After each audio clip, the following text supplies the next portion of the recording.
Good morning, everybody. Happy Wednesday. Welcome to the Weather Desk. I'm meteorologist Hunter Frost, where today we have the top weather headlines across the country. Here's what we're going to talk about today. Over the last couple of days, over towards the Midwest, the plains, they have been dealing with days and days and days of severe weather. So we'll talk about some of those updates. Down in Georgia, they have been dealing with some wildfires. There has been a serious drought across a lot of the country, especially down into the south and southeast. Georgia, Florida, seeing an exceptional drought. Some of those wildfires along the state line. Even us here in Hampton Roads under a moderate to severe drought. But also, we are going to take a look at some artificial reefs where you see some boats sinking down into the bottom of the ocean, and they turn into reefs. Pretty cool. So we'll have something on that. But then we also have an outlook on Hampton Roads weather as we go through the day today. We also have the potential to see some severe weather. Not a big risk, but the risk nonetheless. So we'll be talking about that as we head into the end of the show. But first, the central U.S. has been dealing with severe weather for 6 days straight. Reed Binion has a closer look at the aftermath in the heartland. Currently, the Palapena County judge and the Parker County judge are both working on declaring the area a disaster. Authorities in Mineral Wells, Texas, addressing the damage left by a tornado that flattened parts of the town. Y'all pray for everybody in Mineral Wells, Texas, guys. It's crazy out here right now. Several people were injured, 2 of them hospitalized when the tornado ripped through the town about 80 miles west of Dallas Tuesday, the 6th day of a severe storm outbreak that has terrorized the Midwest and continues to wreak havoc in the South. The violent storms Tuesday also came with hail. Hailstones up to tennis ball and baseball size pummeled Springfield, Missouri, damaging vehicles and knocking down power poles. I gotta get out of here. A storm chaser in Missouri reacting as the icy chunks rained down on his car, cracking his windshield. In neighboring Illinois, authorities are assessing damage from a tornado Monday that ripped through several towns in Clinton County, including Germantown. The storm damaged homes, toppled trees and power lines, and blocked roads. Meanwhile, wildfires continue to burn in parts of the South, including South Florida, where a massive blaze is burning in Everglades National Park. As of Tuesday night, it had expanded to more than 5,000 acres. I'm Reed Binion reporting. In a few minutes, we'll have much more on those wildfires in the South. But first, the severe weather threat for the Midwest. Is it over yet? Luckily, yes, for the most part. The severe weather potential has gone down as we got into the day today compared to the last couple of days where we've seen level 3, level 4 threats for severe weather. Today, a level 1 to a level 2 in parts of the country, but luckily, St. Louis, Chicago, Minneapolis, Oklahoma, Kansas, Missouri, looking in the clear today. So that's some great news. But you'll notice we are seeing some rain showers from Michigan all the way down into Ohio, Kentucky, down through parts of Georgia, which is great because of those wildfires. But we also have the potential to see some storms here over around Hampton Roads. So here's a look at the severe weather threat for today. A level 2 threat for parts of the South, stretching from Alabama all the way across Texas. There's also a low-end tornado risk for this part of the country as well, even off towards parts of central and western Virginia, West Virginia, southern Pennsylvania, northern North Carolina. We'll talk about this area at the end of the show. But as we take a look at the tornado potential down towards the south, Houston, over to parts of Jackson, Mississippi, Alexandria, Louisiana, Austin, Texas, part of that, and Del Rio, Texas as well. But again, a low-end tornado threat. Could even see some strong to gusty winds, especially in areas around Jackson, just to the north of New Orleans. But this stretches again all the way from Texas all the way through Georgia. And then there's also a hail potential as well. Austin, Del Rio, Texas, Alexandria, Louisiana, the potential to see some large hail up to maybe, 1+ inches in diameter, 2 inches in diameter possible. So that threat today is for parts of the South. But again, we also have the potential to see a little bit of severe weather tomorrow. But this is it. Nothing compared to what we've been seeing over the last couple of days. Just a small, tiny portion of southwestern Texas, only under a level 1 threat out of 5 for severe weather tomorrow. So a nice break. Again, for today, we do have the potential to see some severe weather for parts or pretty much the entire state of North Carolina, Virginia, through the entire state of West Virginia, southern Pennsylvania, and over to parts of Maryland as well. And then as we head into Friday, another low-end risk for some severe weather. So there is the potential over the next couple of days, but not as high as what we were seeing over the last few days. Parts of southern Texas on Friday, and then as we head into parts of northern Florida and southern Georgia, which is good because they certainly do need the rainfall. All right, we're going to take a quick break. Coming up in 2 minutes, firefighters are making progress putting out 2 massive wildfires in Georgia, and now we know what may have caused one of them. Struggling in drought conditions, how one vineyard is working to keep the crops alive this season.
Welcome back, everybody. Firefighters in Georgia are still working to put out 2 massive wildfires. The county has burned more than 32,000 acres and is only 10% contained. Investigators say a stray spark from a welder is to blame for that fire. Meanwhile, the Highway 82 fire in Brantley County has burned more than 22,000 acres and is now 32% contained. Governor Brian Kemp toured the area impacted by that fire yesterday. He says drought conditions are helping fuel the flames. And while Georgia did get some rain this week, the governor says it's nowhere near enough to help. We're still in the worst drought that we've seen in 20 years. So I want people, our fellow Georgians and people around the country to understand that a little bit of rain is going to help us, but it's not going to get us out of this situation, and we're going to be dealing with this for quite a while. Unfortunately, no injuries have been reported since those fires began. Farmers in Idaho are also dealing with drought conditions. Leslie Solis shows us how one vineyard in Caldwell is working to keep their crops alive this season. How are we going to keep our vines and trees alive through the end of the summer? That's the question many in Sunny Slope are navigating. Droughts are not new to the agricultural industry, but continue to become especially challenging for those working to maintain permanent crops. Our crops out here are permanent, that meaning they're going to stay here year in and year out. And as a farmer, it's my job to guide my employees to care for these, and that includes applying the right amount of water. As he showed me the trees now pruned and ready for growing season, Williamson says unlike other farms that can choose what crops to grow or shorten their season, that's not an option for them. Instead, they're keeping their grapevines more heavily pruned this year to help stretch their water supply through the driest months leading into the fall, a decision that could come at a cost with fewer grapes this season. It does affect our bottom line. They were telling us maybe water would be turned off in August or September, which should be terrible. I don't know how we would finish. But thanks to his family's century-old farm, they have found ways to better protect their water. Here at Williamson's, we use water thrifty practices, including drip irrigation. And the emitters put the water right where the plant is. We use technology out in the field as well. We have water sensors that go 4 feet down in the ground to measure and monitor how the water table in our fields are doing, and so that we can more precisely water right when we need to and not overwater. Water's a treasure, and we have to spend it wisely. And it's not just Idaho dealing with drought conditions. Here's the latest drought monitor report, and you could tell a lot of the country dealing with drought conditions from moderate all the way to exceptional. And you could tell where the most storms really have been throughout the last couple of weeks, over towards parts of Missouri, Indiana, Illinois, Wisconsin, Iowa, parts of Kansas as well. They've been getting hit hard with severe weather, and when you get severe weather, you get really heavy rain. So they're really not seeing much in the way of drought conditions at all, but all of these storms have been staying off towards the north and not really affecting parts of the south and the southeast. So that's why we're seeing some extreme droughts from Georgia, Alabama, Florida, into South Carolina, North Carolina, Virginia, all the way up through New England. Connecticut, New York, not looking too bad, but even up in Maine, we are seeing some moderate to severe drought over there. Parts of Nebraska seeing some extreme droughts, and even Colorado extreme to exceptional drought for you guys. California not looking too bad, just abnormally dry for the bulk of the state, not even seeing any drought conditions for parts of central and southern California. So some good news there. But as we zoom on down into parts of Georgia, then you could see that exceptional drought right along the border there. But as we take a look here at Virginia and parts of northern North Carolina, this part here, this red part, an extreme drought for parts of Raleigh and pretty much the entire state of Virginia under a severe drought, except for parts of the south side down into eastern North Carolina. This lighter tan color, a moderate drought. So we'll see what the update is tomorrow. It comes out every Thursday morning. So as we head into our Thursday, we'll have an update on this drought monitor. Sure, it's not going to be looking any better. Could be even looking a little bit worse. We have seen a little bit of rain over the last couple of days, but not really a whole lot to make a dent in the drought. So we'll see what the update is as we head into the day tomorrow. But coming up after another quick break, how about a boat sunken on purpose? It's helping revive part of the Chesapeake Bay.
Well, welcome back, everybody. As a historic boat is now sitting on the floor of the Chesapeake Bay. It was sunk on purpose by the Virginia Marine Resources Commission near Windmill Point in the Rappahannock River.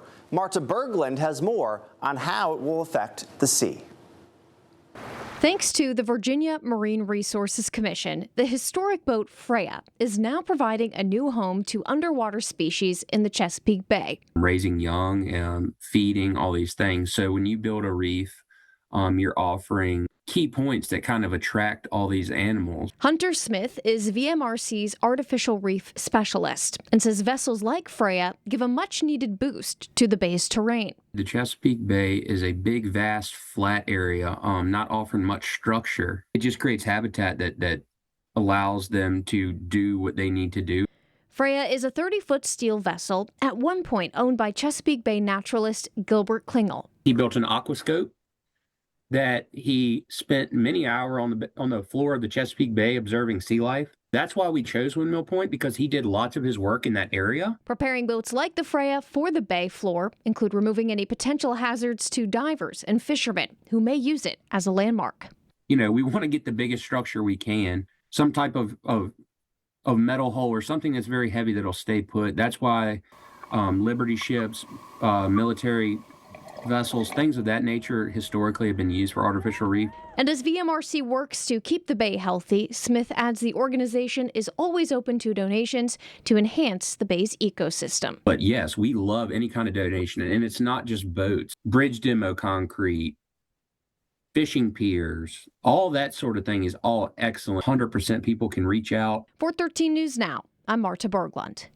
Some cool stuff there. Here's a look at the marine forecast for Hampton Roads today. If you want to head out on the boat, we'll stay dry as we go through the morning and into the early parts of the afternoon. But this evening, you may run into a few showers, even a few scattered thunderstorms as well. But Chesapeake Bay sitting in the upper 50s to right around 60 degrees. The Atlantic Ocean sitting at 55 degrees. Winds will be out of the southeast around 10 to 20 knots, gusting to 20-25 knots.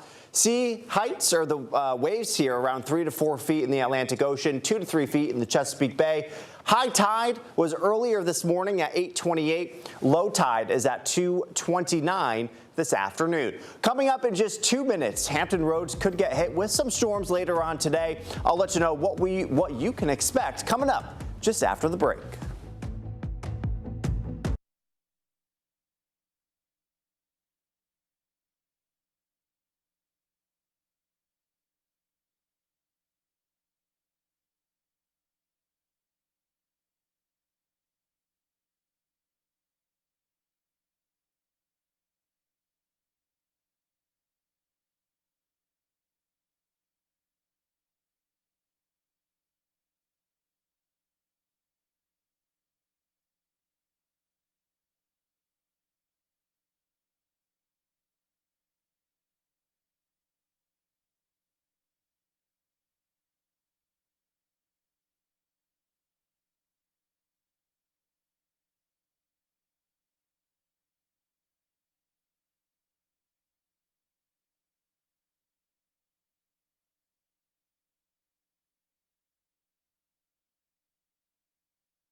Good morning, everybody. Welcome back to the Weather Desk. Hampton Roads could get hit with some severe weather today. There's not a huge risk, but that risk is there. So we'll be talking about that over the next couple of minutes. But if you are stepping out the door this morning, it's not looking too bad outside. We are seeing a bit of cloud cover here, but winds nice and calm. The water looking nice and refreshing. Temperatures at the airport, sitting at around 61 degrees. It's 62 in Virginia Beach, 60 in Hampton, 59 in Newport News, 62 in Suffolk, 64 in Elizabeth City, and 60 degrees over in Chesapeake. Compared to this time yesterday, we're about 3 to 9 degrees warmer. It certainly was a chilly start to our Tuesday morning, but Wednesday morning starting off a bit better. This afternoon, mid-70s. We'll see an increase in cloud cover as we go through the day today. Again, a chance for some showers and thunderstorms later on. Not a huge risk, but you do have that potential. Satellite radar is looking good out there right now. If you're heading off to work, not a whole lot to worry about. Off towards our west,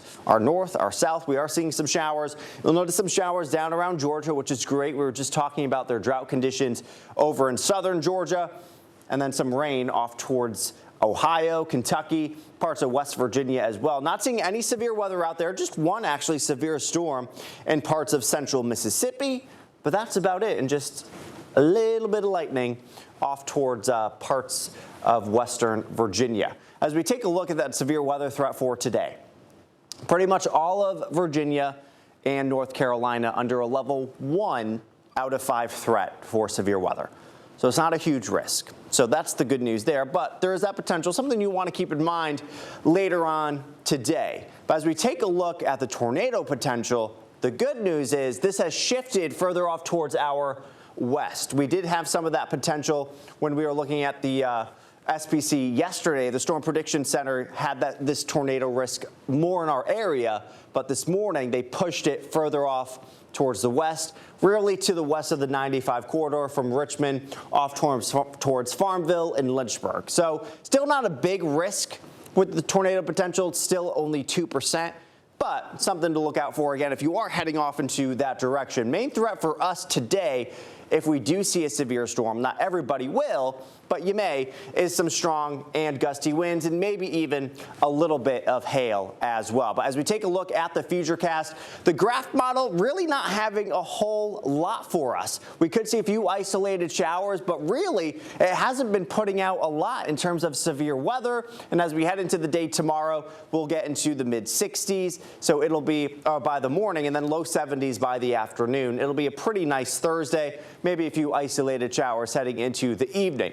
But the Futurecast for the HRRR model saying we'll stay in the mid to low 70s today, mostly dry through much of the day. But heading into later tonight is when we could see a line of showers and thunderstorms rolling on in between about 10 o'clock and midnight. And that's where you could see a stronger to severe storm. So the HRRR model saying, yes, seeing some severe storms or at least some thunderstorms still on the table for some of us, but as we head into Thursday, we are nice and dry. In terms of rainfall, again, not really expecting a whole lot, especially from the graph model. You'll notice we weren't really seeing much there. But as we head into our Saturday, that's our next shot to see some beneficial rain. I know it is the Wine Fest this weekend, so that's something you want to keep in mind. But in terms of rainfall between today and Saturday, not expecting, again, a whole lot, maybe up to a quarter to a half an inch in a few spots, maybe a little bit more in areas down to the south. But this weekend, 64 on Saturday. We'll see some periods of rain. By Sunday, we're in the upper 60s to right around 70, mostly sunny, pleasant, but a bit breezy as well. But again, it's a 50-50 weekend, a little bit better on Sunday. Temperatures staying below average as we head into the end of the week in the low 70s, especially this weekend. Saturday will be the coolest day for the next week or so. By next week, we'll get into the upper 70s, back to right around 80 degrees. So warmer weather on the way heading into next week. But again, for today, we're in the mid-70s by this afternoon. We'll see an increase in cloud cover, a chance for a few scattered showers, maybe a thunderstorm or two later on this evening. And here's a look at our 7-day forecast. 70 degrees heading into tomorrow, 71 on Friday, some rain likely heading into Saturday afternoon. So if you are heading to Wine Fest, Sunday's looking to be the better day. And then we'll see those temperatures warming on up heading into the start of next week. And remember, you can always get the latest news, traffic, and weather on the go with the 13 News Now app. Scan the QR code on your screen to download the app now. It's free on the App Store and Google Play. I appreciate you joining me today. We'll be back here again tomorrow starting at 9 o'clock with all your top weather headlines, and enjoy the rest of your Wednesday.